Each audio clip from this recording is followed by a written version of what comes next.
Hi നമസ്കാരം. അപ്പോൾ എന്തൊക്കെയുണ്ട് വിശേഷം? എല്ലാവരും സുഖമായിട്ടൊക്കെ ഇരിക്കുന്നല്ലോ. ഞാൻ ഒരുപാട് കാലമായി ലോങ് വീഡിയോ ഒക്കെ ചെയ്തിട്ട് ഞാൻ പറഞ്ഞായിരുന്നല്ലോ, എൻ്റെ സർജറി കഴിഞ്ഞത് എൻ്റെ റിക്കവറി സ്റ്റേജിലാണ്. കുറച്ച് ആയി, എന്നാലും കുറച്ച് നാളും കൂടിയൊക്കെ എടുക്കും അത് കംപ്ലീറ്റ് ആയിട്ട് വരാൻ. അത് കാരണം ഞാൻ അങ്ങനെ അധികം വീഡിയോ ഒന്നും ചെയ്യുന്നില്ല. പിന്നെ നമ്മുടെ അത്യാവശ്യ കാര്യങ്ങളൊക്കെ കുക്കിങ്ങൊക്കെ ചെയ്ത് അങ്ങനെ അങ്ങ് പോവാണ്. അപ്പോൾ ഞാൻ നേരത്തെ ഒരു വീഡിയോ ചെയ്തിരുന്നു, 2 വീഡിയോ ചെയ്തിരുന്നു നമ്മുടെ ഗോസ്റ്റ് എക്സ്പീരിയൻസിനെ കുറിച്ച്. അപ്പോൾ എൻ്റെ ലൈഫിൽ നേരിട്ട് എനിക്കുണ്ടായ ഒരു ഗോസ്റ്റ് എക്സ്പീരിയൻസ് ആണ് നമ്മളിപ്പോൾ പറയാൻ പോകുന്നത്. ഒരു 10 വർഷമായിട്ടുണ്ടാവും കേട്ടോ. ഞാൻ കറക്റ്റായിട്ട് ആരെയും ഗോസ്റ്റിനെ ഒന്നും ഞാൻ കണ്ടിട്ടൊന്നുമില്ല, പക്ഷെങ്കിൽ വളരെ ക്ലിയർ ആയിട്ട് അത് നമ്മൾ ഫീൽ ചെയ്ത് അത് നമുക്ക് കേട്ട് കഴിയുമ്പോൾ മനസ്സിലാവും. ഇനി ഒരു കാര്യം കൂടിയുണ്ട്, അത് ഞാൻ അടുത്ത വീഡിയോയിൽ പറയാം. അപ്പോൾ ഒരു 10 വർഷം മുമ്പാണ്. അപ്പോൾ ഞങ്ങളുടെ വീട്ടിൽ വെച്ചാണ്. അപ്പോൾ 2ാമത്തെ നിലയുടെ പണിയെല്ലാം കഴിഞ്ഞിട്ട് അതിന് ചെറിയൊരു സിറ്റ് ഔട്ട് പോലെയുണ്ട്. ആ സിറ്റ് ഔട്ടിൽ പണി സാധനങ്ങളും അതായത് വേസ്റ്റും എല്ലാം കൂട്ടിയിട്ടിട്ടുണ്ട്. അപ്പോൾ എന്താ ചെയ്യാൻ, ഞാൻ ആ ഹോളെല്ലാം തൂത്ത് വൃത്തിയാക്കി രാവിലെ ഇങ്ങ് ഇറങ്ങി പോരാറാണ് പതിവ്. അപ്പോൾ എന്നിട്ട് കുളിയൊക്കെ കഴിഞ്ഞിട്ട് തുണി അവിടെ അയ കെട്ടിയിട്ടിട്ടുണ്ടായിരുന്നു. അപ്പോൾ അവിടെ മഴക്കാലമായിരുന്നു. അപ്പോൾ അവിടെ എല്ലാം വിരിച്ചൊക്കെ ഇട്ട് ഇങ്ങ് പോന്നു. അപ്പോൾ അവിടെ നമ്മൾ ക്ലീൻ ചെയ്തിട്ടില്ല. ക്ലീൻ ചെയ്യാതിരിക്കാൻ കാരണം ഒരുപാട് പണിസാധനമല്ല, വേസ്റ്റ് തടിയുടെ കഷ്ണങ്ങളൊക്കെ കിടപ്പുണ്ട്. അപ്പോൾ നമുക്ക് തന്നെ അത് ചെയ്യാൻ പറ്റാത്ത കാരണം നമ്മളത് വിട്ടിട്ട് അത് അങ്ങനെ ഇട്ടാച്ചിങ്ങ് പോരും. അപ്പോൾ അതിൽ നമ്മുടെ ഒരു അരഭാഗത്തിൻ്റെ അത്രയും വെച്ചിട്ടൊരു ഇങ്ങനെ കെട്ടിയിട്ടിരിക്കുകയാണ്. നമ്മളറിയാമല്ലോ, നമ്മുടെ പാരപ്പെട്ട് കെട്ടുന്ന മാതിരി അതിൻ്റെ ഒരു കെട്ടി ബാക്കി ഇങ്ങനെ ഓപ്പൺ ആയിട്ട് കിടക്കുകയാണ്. മേളിൽ ആസ്ബസ്റ്റോസിൻ്റെ ഒരു ഷീറ്റിട്ട് ഒരു സിറ്റ് ഔട്ട്. അപ്പോൾ എന്ത് ചെയ്യുന്നറിയാം, ഞാൻ അവിടെ ഒരു വലിയ തടി കഷ്ണം കിടപ്പുണ്ട്. നമ്മുടെ ഈ പോളോ ബ്രിക്സ് ഇല്ലേ, ആ ഒരു വലിപ്പത്തിൽ ആ ഒരു കട്ട തടിയാകുമ്പോൾ നല്ല വെയിറ്റ് ആണെന്ന് കണ്ടോ. അപ്പോൾ അതവിടെ താഴെ കിടക്കുവാണ്. അത് ഞാൻ പൊക്കി എടുക്കത്തൊന്നുമില്ല, കാരണം അതിൻ്റെ ആവശ്യമില്ലല്ലോ, അതവിടെ താഴെ ഇട്ടിരിക്കുക. എന്നിട്ട് ഞാനിങ്ങ് താഴെ വന്ന് നമുക്ക് അന്നൊരു പട്ടിക്കുട്ടനുണ്ട്, അവൻ്റെ പേര് പാച്ചു എന്നാണ്.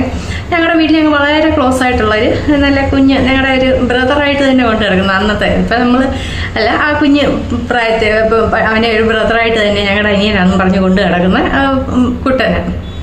അപ്പോൾ അവൻ അവൻ മുറ്റത്ത് കിടക്കുക. ഇതിൻ്റെ ഈ കാർപ്പറ്റ് ഈ സിറ്റ് ഔട്ടിൻ്റെ താഴ്വശത്ത് കാർ ഷെഡാണ്, അപ്പുറം ഓപ്പണുമാണ്. ഇങ്ങനെ വരും, അപ്പുറം ഓപ്പണാണ്.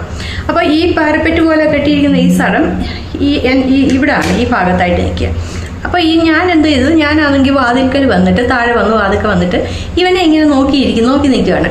അവനപ്പുറം മാറി മുറ്റത്ത് കിടക്കുക. പെട്ടെന്ന് എന്ത് പറ്റിയെന്നറിയാം, പെട്ടെന്ന് ഈ തടി കഷ്ണം ഉണ്ടല്ലോ, ഈ തടി കഷ്ണം വന്ന് ഇവൻ്റെ സൈഡിൽ വീണ്.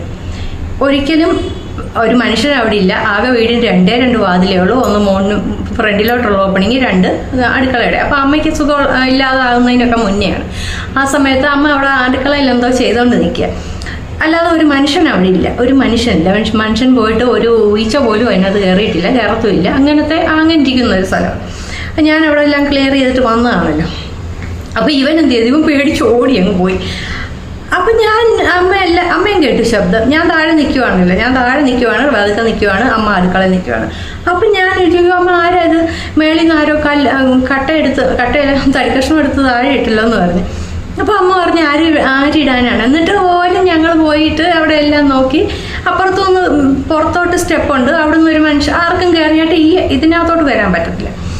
അങ്ങനെ ശരി, അത് അവിടെ അവസാനിച്ചു. നമ്മൾ എന്താ പറയേണ്ടതെന്ന് ആർക്കും അറിയത്തില്ല. ഞാനും അമ്മയും ഇങ്ങനെ നിൽക്കുകയാണ്. അത് കഴിഞ്ഞിട്ട് ഞാൻ പിന്നെ അവിടെ തന്നെ ഇങ്ങനെ വായ്പിളിച്ച് നിൽക്കുക, എന്താ പറ്റിയെന്നൊക്കെ നോക്കുമ്പോൾ ബാക്കിലായിട്ട് ഹോളിൻ്റെ അപ്പുറത്തായിട്ട് ബാത്റൂമുണ്ട്.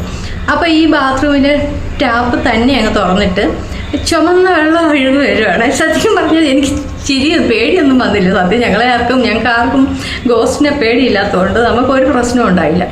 എന്നിട്ട് ഈ വെള്ളം ഒഴുകി വരിക. അപ്പോൾ ആദ്യം ചുമന്ന വെള്ളം എന്നാണ് വന്നത്, പിന്നെ നോർമലായിട്ട് വന്നു. അപ്പോൾ ഞാൻ പറഞ്ഞു, അമ്മതായിട്ട് ബാത്റൂമിൻ്റെ പൈപ്പ് തുറക്കുന്നത്. അപ്പോൾ അമ്മ അവിടെ അടുക്കളയിൽ പിന്നെ പോയി നിൽക്കുന്നു, ഞാനിവിടെ തന്നെ എന്ത് ചെയ്യേണ്ടതെന്ന് വിചാരിച്ച് നിൽക്കുക. അപ്പോൾ അമ്മ പറഞ്ഞു, അത് സാരമില്ലെന്നേ, ഈ എന്തുവാ പറയണ്ടേ, ഈ പ്ലംബിങ്ങിൻ്റെ എന്തെങ്കിലും ഇവർക്ക് അതായതുകൊണ്ട് ചില സമയത്ത് അങ്ങനെയൊക്കെ പറ്റും. അങ്ങനെയൊന്നും ഇതുവരെ പറ്റിയിട്ടില്ല. എന്നാലും അമ്മ അങ്ങനെ പറഞ്ഞു. അമ്മയ്ക്ക് ഒരിക്കലും ഒരു വിശ്വാസമില്ല, എനിക്കും ഇല്ല. ശരി, അങ്ങനെ ആയിരിക്കാമെന്ന് പറഞ്ഞ് ഞങ്ങൾ അതും വിട്ടു. പക്ഷേ ഇത്രയും നാളായിട്ട് എങ്ങനെയാണ് ആ വലിയ തടിക്കഷ്ണം ആരാണ് ആ മേളിൽ നിന്ന് എടുത്ത് താഴെ അവൻ്റെ തലയിലോട്ട് വെച്ചത്? തല വീണില്ല, അവൻ പാവൻ ചാട്ട് മാറിയോണ്ട് അവനൊന്നും പറ്റിയില്ല. എന്നാലും അവനും പേടിച്ചാൽ എന്ത് പറ്റുമെന്ന് വെച്ചെങ്കിൽ മേപ്പോടെ നോക്കി നിൽക്കുക. ഞങ്ങളെല്ലാവരും ഇങ്ങനെ 3 പേരുണ്ട്, 3 പേർ. അപ്പം അവനൊന്നും പറയാൻ പറ്റത്തില്ലല്ലോ, അതുകൊണ്ട് അവൻ സാക്ഷിയാണെന്ന് പറയേണ്ട കാര്യമില്ല. അത് അമ്മ ഞാനും ഇങ്ങനെ നിൽക്കുകയാണ്, എന്താ ചെയ്യേണ്ട അമ്മ. പക്ഷെ അന്നേരം അങ്ങ് വിട്ടു കേട്ടോ. ഞാനാ പിന്നെ അതിങ്ങനെ അതേക്കുറിച്ച് പിന്നെയും ചിന്തിച്ചുകൊണ്ടിരിക്കുന്നത്. അമ്മ പിന്നെ ചിന്തിച്ചിട്ട് പോലും ഉണ്ടാവത്തില്ല. അങ്ങനെ അത്രേ ഉള്ളൂ. പക്ഷെ ഇപ്പോഴും എനിക്ക് ആൻസർ കിട്ടാത്ത ഒരു ക്വസ്റ്റ്യനാണ്. പൈപ്പ് തുറന്നത് പോട്ടെ, ഇനി എന്തെങ്കിലും ഒരു ലൂസ് കണക്ഷൻ ആവുന്നതിലും നമുക്ക് വയ്ക്കാം. ഈ തടി കഷ്ണം ആരെടുത്ത് അവൻ്റെ തോളിലിട്ട്, അഥവാ ഇനി ഞാനെടുത്ത് ഈ സൈഡിൽ വെച്ചെന്നിരിക്കട്ടെ, ഒരു കാറ്റിനോ 2 കാറ്റിനോ ഒരാൾ പുഷ് ചെയ്യാതെ കാറ്റ് വെച്ചിട്ട് ആടി വീഴുന്ന ഒരു സാധനമല്ലായിരുന്നു. ഞാൻ പറഞ്ഞല്ലോ, നല്ല ഒരു അത്ര വലിയ കഷ്ണമാണ്, തടി കഷ്ണമാണ്. അത് എന്തോ പണി കഴിഞ്ഞതിൻ്റെ ബാക്കി അവിടെ ഇട്ടിരിക്കുന്ന. അത് ഒരിക്കലും താഴെ വീഴത്തില്ല. അത് 1.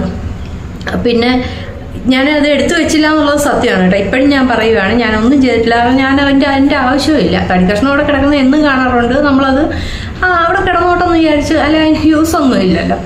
അപ്പോൾ ഇങ്ങനെ ഈ 2 കാര്യങ്ങളുണ്ടായ ഒരു ദിവസം എനിക്ക് ഒരിക്കലും മറക്കാനാവാത്തൊരു കാര്യമാണ്. ഇതൊരു വലിയ പ്രേത അനുഭവമാണോ? ഞാൻ ഒരാളെയും കണ്ടിട്ടില്ല, ഫേസ് കണ്ടിട്ടില്ല. പക്ഷേ ഒരു പ്രസൻസ് എന്ന് പറഞ്ഞു കഴിഞ്ഞാൽ പ്രസൻസ് തന്നെയല്ലേ. ഒരാൾ എടുത്ത് ഇട്ട പോലെ അവൻ്റെ അടുത്തോട്ട് വന്ന് വീഴുന്നു. പൈപ്പ് തുറന്നത് ഓക്കെ, അതിപ്പോഴും ഞാൻ വലിയ സ്ട്രെസ് കൊടുക്കുന്നില്ല അതിനകത്ത്. പൈപ്പല്ലേ, അതിന് മുമ്പൊന്നും ഉണ്ടായിട്ടില്ല, പിന്നെ ഉണ്ടായിട്ടില്ല, എന്നാലും പോട്ട് എന്നൊക്കെ വെച്ചിട്ട് നമ്മളതങ്ങ് വിട്ടേക്കുക.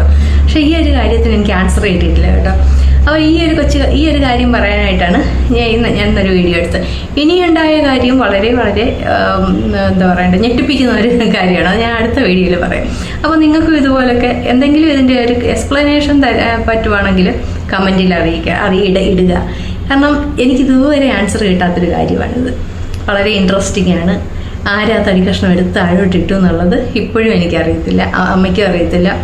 പാച്ചു മരിച്ചുപോയി കേട്ടോ. പാച്ചു മരിച്ചതല്ല, അതിനെക്കുറിച്ച് ഞാൻ പിന്നെ ഒരു വീഡിയോയിൽ പറയാം. പാച്ചുവിൻ്റെ ഒരു എന്താ പറയണ്ടേ, ഒരു സഡൻ ഡെത്ത് ആയിരുന്നു.